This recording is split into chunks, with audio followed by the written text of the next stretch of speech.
travail de pompe, les pompes, hein, vous savez, là, dont on parle très souvent, travail de pompe, mais tout en douceur. Parce que pour beaucoup d'entre nous, les pompes ne sont pas forcément accessibles, et puis c'est toujours un peu cette image, voilà, d'ultratonicité, on voit un peu les commandos de marine. Donc voilà, mais on peut tout à fait avoir des approches différentes qui sont justement basées sur le yoga pour travailler les pompes, parce que quand même le travail qui est proposé et qui donc va se réaliser est quand même un travail très intéressant. Alors en fait, on part de la position à quatre pattes.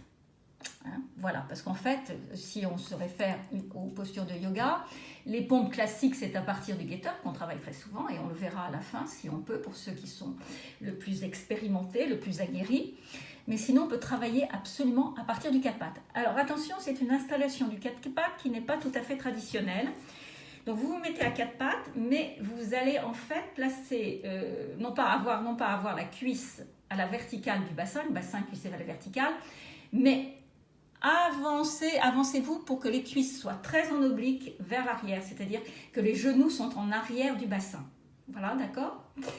Pour les mains, vous allez placer les mains un tout petit peu plus larges que les épaules. D'habitude, c'est à la hauteur d'épaule. Là, c'est un peu plus large que les épaules. Et en plus, les mains sont bien au sol avec les doigts écartés, mais les mains se regardent. Ce qui va permettre de protéger, dans le travail de descente des pompes, l'articulation de l'épaule, là, c'est un travail spécifique, et l'articulation du coude. Voilà, ça, c'est le quatre pattes est installé. Lorsque le quatre pattes est installé, vous allez en fait replier les jambes, c'est-à-dire ramener les talons fessiers sans croiser les pieds, laisser les pieds l'un à côté de l'autre. Donc ramenez les talons fessiers et puis vous allez tout simplement essayer de descendre très lentement au ras du sol. Inspire, 1-2 secondes à peine au sol et on remonte sur l'expire, c'est un peu plus rapide. Et on recommence. Donc testez-vous, c'est aussi simple que ça. Ensuite, si on arrive tout à fait facilement, alors après au niveau des répétitions, ça peut être 3 fois, c'est déjà pas mal, même pour certains, si on n'y arrive qu'une seule fois, c'est très bien. 3 fois, 5 fois, maxi 10 fois, c'est déjà pas mal 10 fois. Surtout en répétant régulièrement tous les jours, on peut peut-être arriver à la deuxième façon de prendre qui est un tout petit peu plus avancée. Même position du quatre pattes de départ. Simplement, on va garder une seule jambe repliée, talon fessier, et on va allonger l'autre jambe au sol. Autrement dit, voilà, il y a une jambe allongée au sol, la cuisse est toujours en oblique, et de l'autre côté, on a toujours le talon fessier. Et on reprend. Inspire, descend.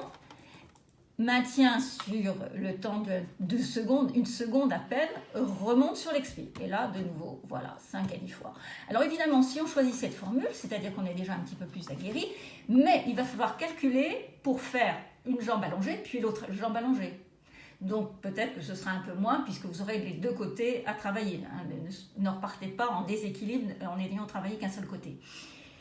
Et si tout ça, avec le travail, la répétition et tapas, l'ardeur, voilà, la ténacité, l'ardeur, on peut arriver après au travail tout à fait des classiques des pompes, qui est à partir de la posture du guetteur. Voilà. Allez-y, testez-vous. Bon courage.